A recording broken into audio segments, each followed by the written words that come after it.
صباحكم خيرات ونعيم. الحلقة دي من فيديو مختلفة شوية بسجلها من سيشلز، ويمكن هتكون عملي. يعني يمكن هيكون الجانب النظري فيها بسيط شوية والجانب العملي هو الأكتر. فاكرين لما اتكلمنا قلت لكم كذا مرة من زمان عن ان كل انسان فينا من عدل الله سبحانه وتعالى ومن يعني رحمته بينا، وان هذا هو الحق، ان ربنا جعل لكل واحد فينا بنك وكنز خاص بيه، ولكن هذا الكنز عملاته مختلفة عن الشخص الآخر. يمكن اتكلمنا بالتفصيل في كده في كورس قوة الكلمة والتفكير، وعملنا فيها تدريبات عملي بقى في الكورس المستوى الثاني تطبيقات الجذب الموجودين على الأكاديمية. كل إنسان، وركز كويس قوي في الحتة دي، انت بتشوفه في الحياة بتشوف نتيجة صرفه للعملات اللي جواه. واحد صرف العملة اللي جواه حولها لدولار، واحد صرف العملة اللي جواه اللي ربنا مديها له حولها لجنيه مصري او حولها ليورو، حولها لدرهم اماراتي، لريال سعودي، لدينار كويتي، ايا كان بقى العملة. كل العملات اللي بره دي احنا اتخدعنا لما تم اختراع العملات، فالناس بقت بتبص على العملة اللي بره وبتتخدع وبتعيش في ألم. عايز اقول لكم معلومة هنا في الحلقة دي مهمة جدا، ان انت لا يمكن تستطيع اكتشاف عملاتك وتخرجها الا لما تكون في مشاعر عالية جدا. خلي بالك، كل ما كانت المشاعر الممتعة والمشاعر الرائعة والراحة النفسية عالية، كل ما ذهنك بقى صافي اكتر، وكل ما اصبحت اكثر قدرة على اكتشاف هذه العملات. يمكن حاجة يعني بتشغل بال ناس كتير، وانا من وجهة نظري شايف ان موروثنا الجميل لخبطها شوية، ان هو بدأ يوهم الناس ان الانسان لما يبقى عمال يتكلم عن الحاجة الحلوة اللي هو عايشها او على الروعة والنعيم اللي هو عايشه، ده غلط وما يصحش والكلام ده. وكلمتكم فيه في حلقة عن الحسد تقريبا من الفيديو.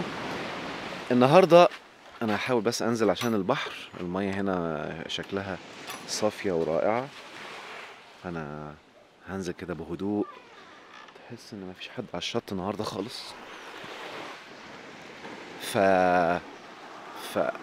فالإنسان لما يكون مش واخد باله بقى، مركز على المشاكل بس، أو خايف إن هو يتكلم عن الحاجة الحلوة أو المشاعر الممتعة من أجل إن ما ينصحش وما ينفعش، وفي ناس كتير يا حرام ممكن يكونوا مش حاسين المشاعر دي، ده بيعمل حاجة سلبية جدا من وجهة نظري.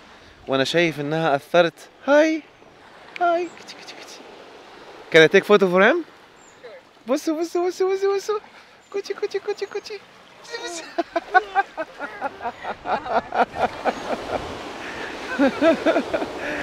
هنا على فكرة موضوع الحرية الشخصية مهم قوي، ما ينفعش تصور أي حد لما تستأذنه وإلا هيعمل لك مشكلة. الواد ده عسل. طيب، فشكله أول مرة ينزل المية.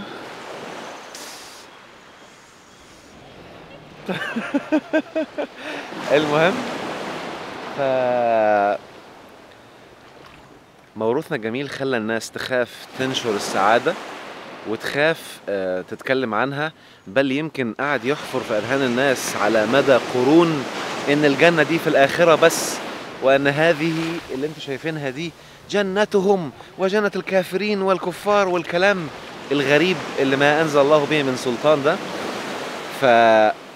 فعلشان يعني خلينا أحطها في معادلة كده بسيطة، كل ما كانت مشاعرك ممتعة وإيجابية عالية، كل ما يعني عملاتك بدأت تزيد قيمتها جواك، وكل ما الأفكار اللي تخليك تجيب حاجات حلوة تزيد في حياتك. يعني بعض الناس اللي مش فاهمين يقولك ايه، يا ربي انتوا هتخدعوا الناس، انت عمال تمثل المشاعر وتمثل الحالة الجميلة.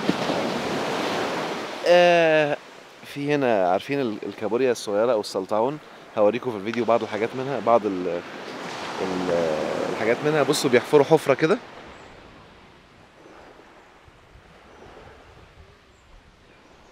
بيحفر حفرة ويستخبى فيها. الكابوريا الصغيرة دي اسمها سرطان البحر او سرطان حاجة كده، مش عارف يسموه سرطان ليه، بعض الناس بيسموه سلطعون. المهم، بعض الناس بقى بتفكر ان احنا لما ندعو الناس ان هو يعيش مرتاح ويحاول قدر الامكان ايا كانت الظروف اللي هو عايشها انه يستمتع، ان ده بقى ضحك على الناس وان ده خيال وانك عمال تكذب. فهقول معلومتين او هقول خيارين. لو انا النهارده عندي مشاكل كتير وعندي لخبطه، وانا شايف من وجهة نظري بحسب بقى وعي وبحسب معلوماتي ان انا مش هينفع اخرج منها ولا هينفع تتحل، بالله عليكم ايهما احسن ليا على مستوى المشاعر حتى؟ بس لو واحد بقى مش مقتنع بالجذب وشايف انه تخريف، ماشي انا هبقى معاك، بس جاوبني على السؤال ده. انا دلوقتي في مشكلة كبيرة والحكام الظالمين والظروف المعرفش مين، الناس عايشين فيها الوهم الغريب ده وناسيين ان في حكم يحكم الكون بالحق هو الله. المهم، بالمناسبة لا يمكن إنسان بيعبد الله حق عبادته وأي حاكم تاني أثر فيه سلبي. ده أنت تقدر تعرف إذا كنت أنت بتعبد ربنا صح ولا غلط من تأثير حكام الأرض عليك. لو مستمتع أيا كانت الدولة، أيا كان كلامي على كل الدول، لو عارف تعيش مستمتع ولا يمكن أي قرار يتاخد يأثر عليك، تعرف إنك ماشي تحت حكم الإله صح.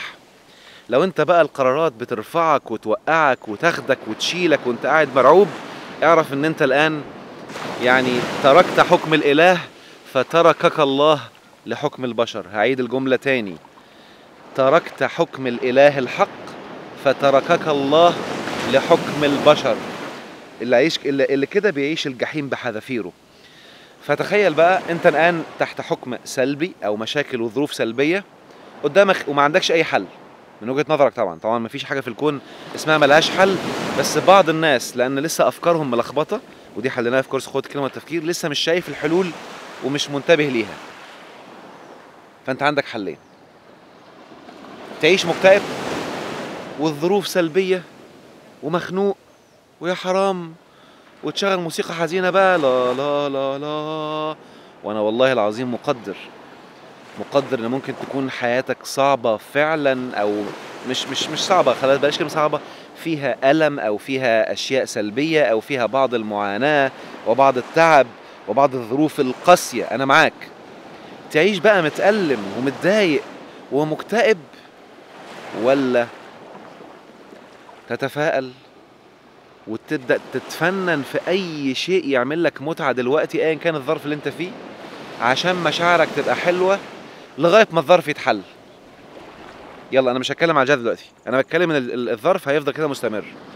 تعيش بقى لغاية ما يتحل وانت مخنوق ومكتئب، ولا تعيش وانت مرتاح ورايق وبتحاول تستمتع باللحظة الحالية ايا كانت وانت اللي بتقرر؟ فكر.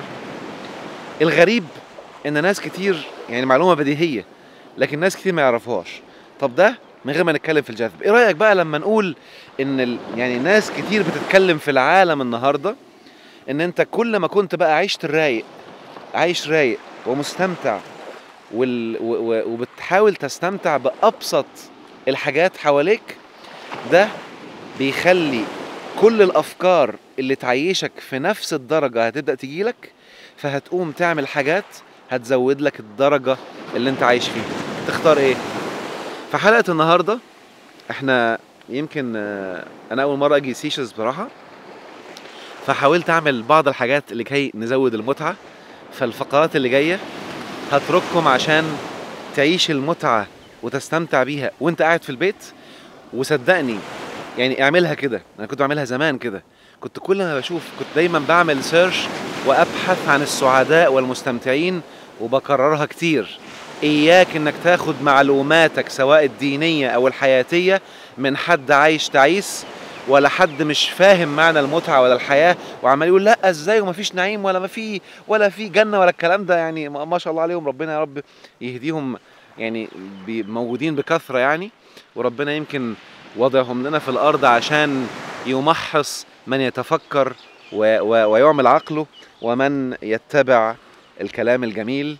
وكأن يعني الدنيا هنا في الجحيم والمشقة والتعب والألم والمعاناة، وهناك بس في الآخر هي الجنة، ومش مدركين معنى الحياة كاملة. لأن الحياة بصوا كده، الحياة مفهوم شامل وكبير. فالحياة لو خدناها بمنظور طولي كده، تحت خالص دي اسمها الحياة الدنيا. فوق خالص الحياة العليا او الاخرة، واعلى عليين. الاخرة دي اخر حاجة. عارفين لو انا النهارده، يمكن دي شارحها بالتفصيل في كورس شفرة الكون، لو انا النهارده رايح مثلا من مصر الى السعودية، فالاولى بالنسبة لي هي مصر، والاخرة بالنسبة لي هي السعودية. فدايما اعلى درجة انت عشتها من المشاعر هي الاخرة بتاعتك انت. وفي اخرة بقى اللي هي اعلى اعلى اعلى حاجة، دي ان شاء الرحمن هناخدها في الاخر باذن الله، لما يكون الانسان ماشي صح على المنهج الرباني الصحيح اللي ربنا حطه. ففي ناس عايشين في الحياة الدنيا يعني شاغلين نفسهم بيها بس، فلما يلاقوا حد بيتكلم عن النعيم والمتعة بيظنوا انه بيقصد الدنيا فقط او النعيم اللي موجود هنا فقط. في ناس تانية شطحوا شوية، بدأ يركز على النعيم الروحاني، النعيم الجميل اللي هو داخل الصدر، لأنه ما عرفش يحقق النعيم الوفرة المالية أو الرزق المادي، فحصر الناس في الجزء بس بتاع الشق النفسي. لكن ليه ما تكونش واعي بقانون التوازن اللي يمكن أول مرة اتعرفت عليه كان في كورسات الطاقة، وبيرمز له بالين واليانج أو قانون التوازن ما بين السالب والموجب والضدين اللي في الكون كلهم، والعالم بيتكلم عن القانون ده من آلاف السنين. والرمز لو تعرفوه رمز الين واليانج، اللي بعض الناس ما كذب يقول لك ايه الحق رمز الماسونية ورمز يعني مش ممكن اللي عايشين في الطراوة دول. فبيرمز لان من كل شيء زوجين ضدين يعني، وبالتالي ليه تاخد الشق المتعة الروحانية فقط وتبقى عايش بقى في فقر، او عايش في ما عندكش مصاريف مادية، او مش عارف تعيش تاخد قوت يومك، او مش عارف تتحرك من مكانك، او مش عارف تسافر. ليه تاخد الشق ده بس والضد ده بس، وما تاخدش الاتنين بتوازن زي ما ربنا وضعهم في الكون، اللي هو الشق النفسي الممتع والشق المادي كمان الممتع، وتشكر الله لكي تضمن كمان الشق الأخروي. يبقى أنت أخدت الحسنيين. فالحياة لو خدناها بمنظور كده هتلاقي تحت الحياة الدنيا اللي هي أدنى حاجة، وفي فوق أعلى عليين الحياة الآخرة.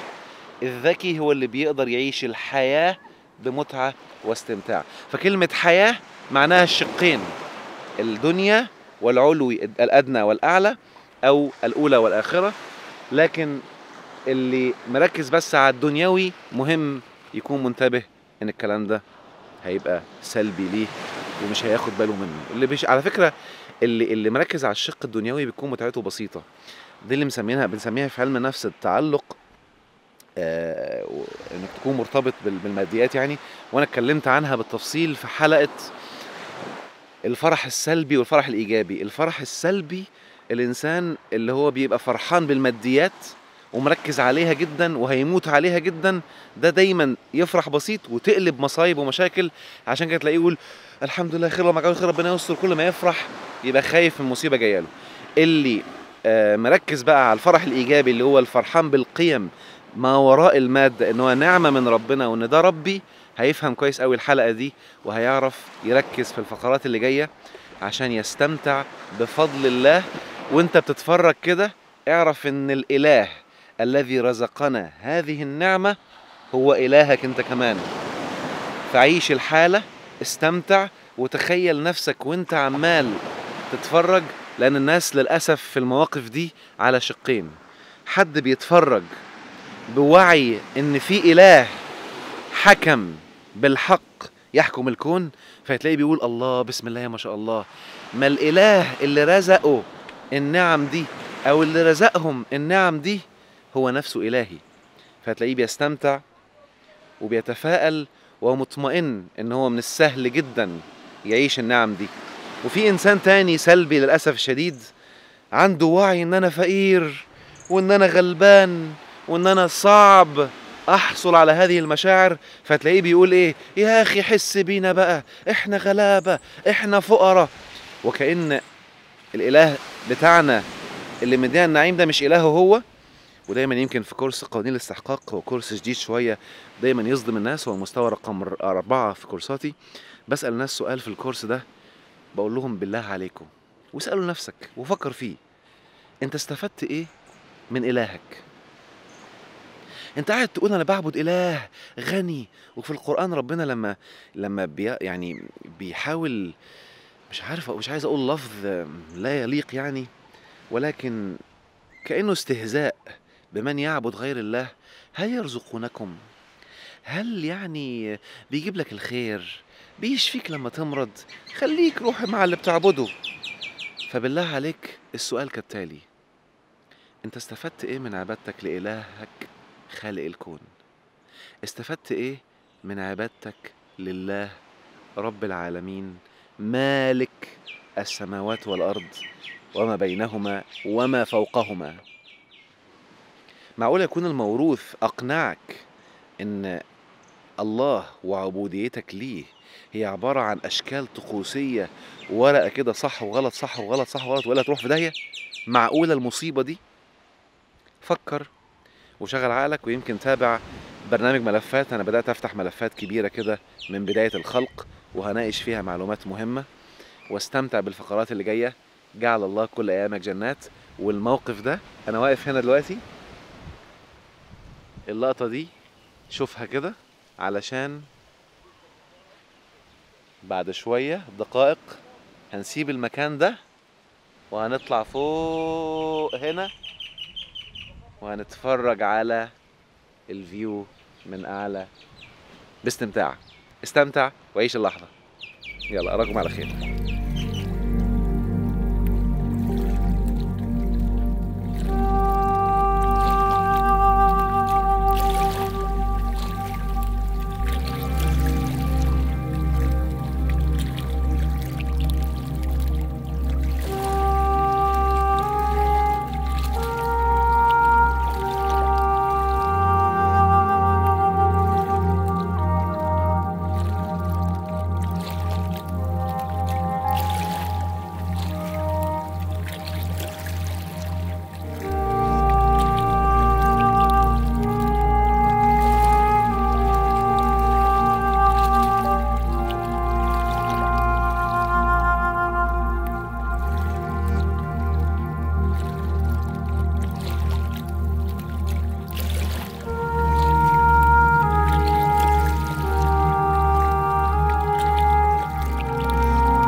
Estimons qu'il fait mal, mais ouais, tu fais trop tranquille.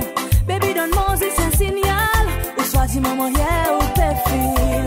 Pas faire quelque chose de plus difficile, et conversation c'est plus facile. De place assise et tranquille, comme si on tous c'est loisir. Nous ne perdons l'équilibre, nous pétennons slow and well. Difficile, pas mal dans mon lequel, non pas nous la lumière, pas qu'il mot dans effet noir, tout c'est dans douleur. Si mon qui m'en fait, pas c'est courir mon l'air, mon content où ça y clair. Est-ce que vous sentez même moyen? Est-ce que vraiment il vaut la peine pour continuer quoi où ça est? Mon fatigué avec problème, on finit un phénomène. Ou à mon PC de toute façon, mais on met moi en bas pression. Moi les plus contre mon position. Est-ce que vraiment on compte en moi? Nous ne perdons l'équilibre, nous pétennons slow and well. Difficile, pas mal dans mon lequel, non pas nous la lumière, pas qu'il mot dans effet noir, tout c'est dans douleur. Si mon qui m'en fait, pas c'est courir mon l'air, mon content où ça y clair. Est-ce que vous sentez même moyen?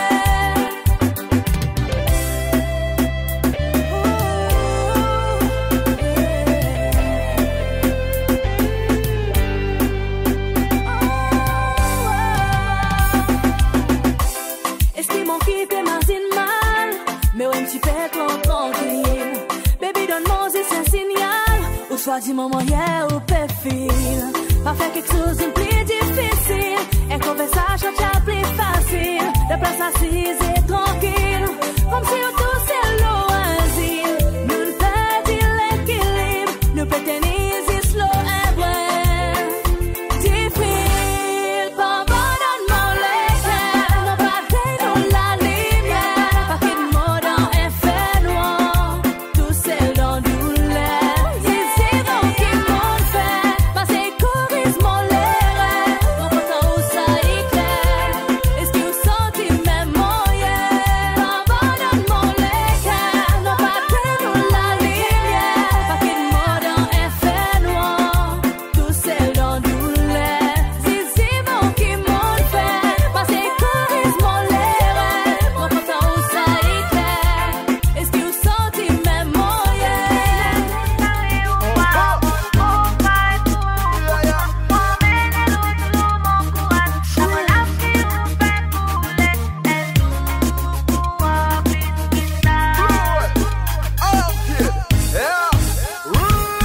Travaille ensemble, tout nous la vie, ou gagne tout nous nécessaire. Souvent pas nous distiner, et pendant des années, on peut essayer même faire privation. Vraiment tout pour, et dans tout mon support, ensemble nous caresse la misère. Si comment nous faire, ensemble nous paye nous douleur, sans même on perdit l'espoir. On sortit là tout pareil ou pas, mon tour pareil pour poussement. On mène l'autre loup, mon courage, ça va la vie ou faire couler. Les sous pour plus que ça. On sortit là tout pareil ou pas, mon tour pareil pour poussement. On mène l'autre loup, mon courage, ça va la vie ou faire couler. Les sous pour plus que ça. Là, le temps, mon polo, mon lipier ou les mailles, mon sabé. Boule le couille, pli, fait mal, mais ça en tête. En tout de quoi, il même dit qui ouais, ti moun on est. Que ça l'est tout salonné, mon tchapé, venez ça, ouais. Non, non, non, non, no way. On peut rester à terre, mon pour les bocors. Ça qui pas tout, moi, il fait mon pli fort. Ça qui te les derniers, il me dit ça. T'as chaudé, mais ou passe pareil, moi.